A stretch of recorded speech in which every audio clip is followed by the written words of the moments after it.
Hello students.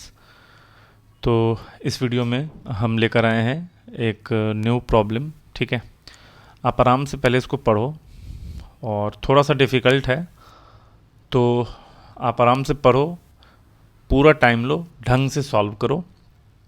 ठीक है, अगर आपने सॉल्व कर लिया दिस मीन्स कि आपका कॉन्सेप्ट बहुत ही बढ़िया है। और अगर आप नहीं सॉल्व कर पाए तो आप उसका सोल्यूशन देखो और उसे सीखने की कोशिश करो। ठीक है, सो स्टार्ट करते हैं। उसने बोला n square plus three N plus six is a perfect square. ठीक है, satisfied by set of integers a one a two a three so on a k. तो फर्स्ट ऑफ ऑल ये जो वैल्यूज़ दे रखा है ना a one a two a three, ये basically value किसका है मैं लिख देता हूँ यहाँ पे। These are basically values of n. किसका वैल्यू है? एन का वो वैल्यू है जिसके लिए ये वाला expression n square plus three N plus six जो होगा, this expression is a perfect square. Okay, फिर बोला let p x be a polynomial of least possible degree such that P of a i is equal to a i square when a i less than zero. ठीक है, मतलब ये जो values है a one a two a three a k, इसमें से जो भी वैल्यू निगेटिव होगा है ना, उस पे उस पॉलिनोमियल की वैल्यू क्या हो जाएगा? उसके स्क्वायर के बराबर। और उनमें से जो भी वैल्यू पॉजिटिव होगा उस पे पॉलिनोमियल की वैल्यू ज़ीरो होगा। If the sum of coefficients of px can be expressed as m by n in the lowest form, then mod of m plus n is equal to. Okay, so let's start कि ये जो expression है N square plus three N plus six, ये एक integer है, perfect square है। तो हमने इसको मान लिया ये आई स्क्वायर के बराबर है, where I is equal to integer. ठीक है, परफेक्ट स्क्वायर एक इंटीजर का होगा। ठीक है, मान लिया कि this n square plus three N plus six is equal to i square. So यहाँ से हमारे पास क्या बनता है? N square plus three N plus six minus i square is equal to zero. तो this is a quadratic equation. आप इसको सॉल्व करो। एन इज इक्वल टू क्या आएगा? Minus b plus minus under root b square minus four a c, four into one into six minus i square by two a. ठीक, okay, तो ये आ गया minus three plus minus under root nine minus twenty four plus four i square divided by to.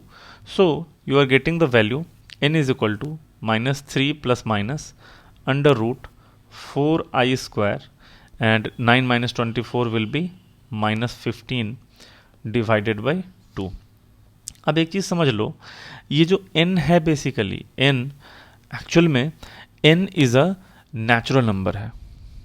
ठीक है, मतलब n actual में एक इंटीजर है, नॉट नेचुरल नंबर, एक्चुअल में एक इंटीजर है। क्यों? क्योंकि ये जो वैल्यू है परफेक्ट स्क्वायर का, this is satisfied by the set of integers this. तो एक्चुअल में n का जो वैल्यू आ रहा है वो इंटीजर आ रहा है।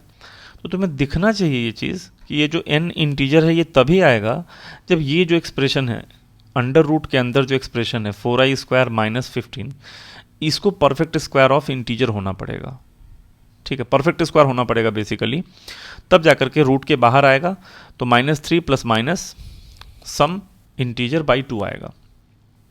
ओके, तो हम क्या करते हैं नाउ, लेट ये जो four i square minus fifteen है दिस इज मान लो n square where n is an integer. N क्या है? एक इंटीजर है। तो four i square minus fifteen is equal to n square है। तो यहाँ से क्या लिख सकते हो? Four i square minus N square is equal to fifteen. तो इसको आप कैसे लिख सकते हो? फोर आई स्क्वायर को लिख सकते हो टू आई का whole square minus N square is equal to fifteen. तो ये हो गया A square minus B square लगाओ, तो a प्लस बी यानी two I plus N into two I minus N is equal to fifteen. अब एक चीज़ देखो तुम, हमें क्या होगा यहाँ से, ये जो फिफ्टीन है इसको हम दो तरीके से लिख सकते हैं। इसको हम थ्री इंटू फाइव लिख सकते हैं या फिर फिफ्टीन इंटू वन लिख सकते हैं। मतलब और भी तरीका है, minus three into minus five लिख सकते हैं, minus fifteen into minus one लिख सकते हैं। ठीक है, तो ये जो टू आई प्लस एन है और टू आई माइनस एन है, ये एक इंटीजर होगा आई वन और ये दूसरा इंटीजर होगा i2। तो ये जो इक्वेशन है ये हम आराम से सॉल्व कर सकते हैं। Integer into integer is equal to 15। तो क्या क्या पॉसिबिलिटी है? केस वन ये जो 2i प्लस n है ये हो जाए मान लो 3, और ये जो 2i माइनस n है ये हो जाए 5। तो इन दोनों को ऐड करो, इन दोनों इक्वेशंस को ऐड करो तो क्या मिला? 4i इज इक्वल टू 8, तो i इज इक्वल टू 2 आ गया। तो i का एक वैल्यू 2 आ गया, ध्यान दो i का एक वैल्यू 2 है। तो n का, हमें तो n चाहिए ना, हमें i से क्या मतलब है, हमें तो n चाहिए। तो n क्या होगा? -3 प्लस माइनस i स्क्वायर का वैल्यू 2 है, तो i का वैल्यू 2 है तो 4i स्क्वायर कितना होगा? 16 माइनस 15 तो 1 हो जाएगा, है ना, अंडर रूट। तो this implies n is equal to -3 plus minus 1/2, यानी कि -3 प्लस 1 -2/2 -1 एंड -2। तो यहाँ से n का जो भी दो वैल्यू आया वो निगेटिव आया। सिमिलरली केस 2 लो, केस 2 में क्या लोगे? ये 2i प्लस n, ये 2i प्लस n मान लो -3 हो जाए, और 2i माइनस n मान लो -5 हो जाए। तो यहाँ जब तुम ऐड करोगे तो अगेन 4i का वैल्यू -8, तो i का वैल्यू आएगा -2। अब मज़े की बात यह है कि i का वैल्यू -2 भी रहेगा तब भी n का यही वैल्यूज़ आएगा, बिकॉज n के वैल्यू में 4i स्क्वायर आ रहा है ना। यहाँ पे तुम देखो तो ये कितना है? 4i स्क्वायर है। अच्छा, i का वैल्यू फिर 2 हो या -2 हो, i स्क्वायर तो 4 ही रहेगा। तो n का वैल्यू दोनों ही केसेस में -1 एंड -2 आया। नाउ और केस लेते हैं। दूसरा केस क्या हो सकता है कि 2i प्लस n 3 तो ले लिया, अब 15 कर देते हैं, 15 एंड 1 का कॉम्बिनेशन लेते हैं। केस 3 है ना कि 2i प्लस n ये मान लिया 15 हो जाए, और 2i माइनस n ये मान लिया फिर 1 हो जाए। तो यहाँ से ऐड करने पे 4i का वैल्यू 16 आ रहा है, यानी i का वैल्यू 4 आएगा। और एक फाइनल केस बच गया, फाइनल केस 4 क्या? तो 2i प्लस n मान लिया -15 होगा, और 2i माइनस n -1 होगा, ठीक है, 2i माइनस n -1 होगा। तो यहाँ से ऐड करो तो 4i इज इक्वल टू -16, तो i इज इक्वल टू -4, ठीक है। तो i चाहे 4 हो या -4 हो, n कितना आएगा?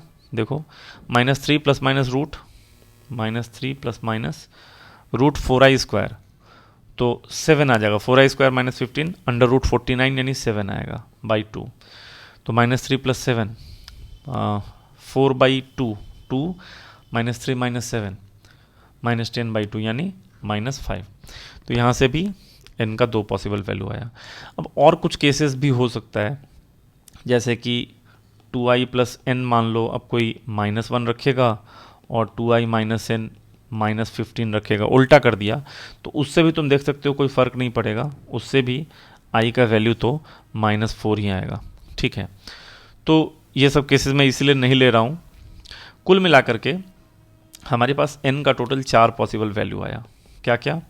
पहले केस में है -1 -2, और दूसरे में है 2 -5, तो -1 -2 -5 एंड 2, ठीक है। n का हमारे पास ये सब वैल्यूज़ आ गया। नाउ px का डेफिनेशन एक बार लिखो। px कितना है? px भी ए polynomial of least possible degree. p of ai is, लिखता हूँ, p ऑफ ai जो है ना वो ai का स्क्वायर लेना है अगर ai लेस देन 0 है, और 0 लेना है अगर ai greater than equal to 0 है। तो तुम मुझे बताओ, यहाँ पे जो n का 3 वैल्यू निगेटिव है, तो p ऑफ -1 क्या हो जाएगा? -1 का स्क्वायर यानी 1। p ऑफ -2 क्या होगा? -2 का स्क्वायर यानी 4। एंड p ऑफ -5 क्या होगा? -5 का स्क्वायर यानी 25। सिमिलरली p ऑफ 2 क्या हो जाएगा? 2 इज़ पॉजिटिव, तो पॉजिटिव नंबर ai अगर पॉजिटिव है तो ai का वैल्यू 0 है। ओके, तो एक काम करते हैं, चलो -1 पे 1, -2 पे 4, -5 पे 25। तो लेट अस कंसीडर एक पॉलिनोमियल hx माना हमने, px माइनस एक्स स्क्वायर। अच्छा, px माइनस एक्स स्क्वायर क्यों किया? क्योंकि देखो क्या लिखा हुआ है, p a i is equal to a i square, तो p of t is equal to t square लिखा हुआ है, यानी कि p of t minus t square is equal to 0 होगा। तो ये जो p of t minus t square है, इसको नया पॉलिनोमियल मान लिया H x is equal to P x minus x square, ठीक है। तो ये जो P x minus x square, इसका इज इक्वल टू 0 करो, इसको तुमने क्या किया, इज इक्वल टू 0, तो इसका 3 रूट्स आ रहा है, 3 रूट्स आ रहा है, कौन कौन, -1, -2, -5। देखो ना, p of -1 is equal to 1 है, तो -1 डालो इसमें, p of -1 is equal to 0। Similarly p of -2 -4 is equal to 0, तो -1 -2 -5 आएगा। तो बताओ, इस पॉलिनोमियल का एक पॉलिनोमियल है P x minus x square, इसका 3 रूट्स है, तो इसका कम से कम डिग्री, लीस्ट डिग्री कितना होना चाहिए, लीस्ट डिग्री होना चाहिए 3। अगर 3 डिग्री का पॉलिनोमियल होगा तभी तो उसका कम से कम 3 रूट आएगा। 3 से ज़्यादा भी डिग्री आ सकता है, बट कम से कम 3 तो आएगा, ये ठीक है। तो हमने बोल दिया, क्वेश्चन में हमें वही बोला है, P x is a polynomial of least degree, तो हम क्या बोलते हैं, लेट, फिर हम पी एक्स को अब एज्यूम करेंगे a x cube plus b x square plus, है ना, a x cube plus b x square plus c x plus d, है ना। या फिर चलो ऐसे एज्यूम करने का ज़रूरत नहीं है, मैं बता देता हूँ। H x is p x minus x square, तो h x is equal to हो गया p x minus x square. अब इसका 3 रूट है, तो जिस भी पॉलिनोमियल का 3 रूट होगा, -1 -2 -5, उसको हम क्या लिख सकते हैं, x माइनस -1 यानी x plus 1 into x plus 2 into x plus 5, और इसके साथ कोई एक कांस्टेंट आएगा k, है ना। तो px यहाँ से कितना आ रहा है बताओ, k into x plus 1 into x plus 2 into x plus 5 into plus x square, ये px हो गया, px हो गया। अब आराम से तुम्हारे पास एक इन्फॉर्मेशन और है कि देखो क्या है इन्फॉर्मेशन, यहाँ पे होगा, हाँ, p ऑफ 2 का वैल्यू कितना है, 0 है, तो इसमें डालो p of 2 is equal to 0, तो जो अगर 2 इंटू नहीं, k इंटू 2 प्लस 1 3 4 और 7 प्लस 4 इज इक्वल टू 0, तो k का वैल्यू -4/4 इंटू 21 यानी -1/21, तो px कितना हो गया, -1/21 into x plus 1 x plus 2 x plus 5 plus x square. तो let us write px again, -1/21 into x plus 1 x plus 2 x plus 5 plus x square. अब question के अकॉर्डिंग क्या बोला है कि ये जो इक्वेशन है, ये जो px है, सम ऑफ कोफिशिएंट्स क्या है उसका, m/n है, तो मॉड m प्लस n पूछ रहा है। तो सम ऑफ कोफिशिएंट्स के लिए क्या करेंगे, सम ऑफ कोफिशिएंट्स, उसके लिए put x is equal to 1। Concept क्या है, किसी भी पॉलिनोमियल में, जैसे for example ax square plus bx plus c, तुम्हें सम ऑफ कोफिशिएंट्स चाहिए, है ना, तुम्हें चाहिए सम ऑफ कोफिशिएंट्स, तो x इज इक्वल टू 1 रखो, तो क्या आ रहा है, a plus b plus c आ रहा है, देख रहे हो, सम ऑफ कोफिशिएंट्स आ जाएगा। तो किसी भी पॉलिनोमियल में सम ऑफ कोफिशिएंट्स चाहिए तो x को 1 रख दो, तो सम ऑफ कोफिशिएंट्स कितना आएगा, सम ऑफ कोफिशिएंट्स आएगा -1/21, x की जगह 1 रखा है, तो 2 into 3 into 6 plus 1, so this will be 1 minus, है ना, 6 इंटू 3 इंटू 2/21, 3 7 जा 21 -5/7।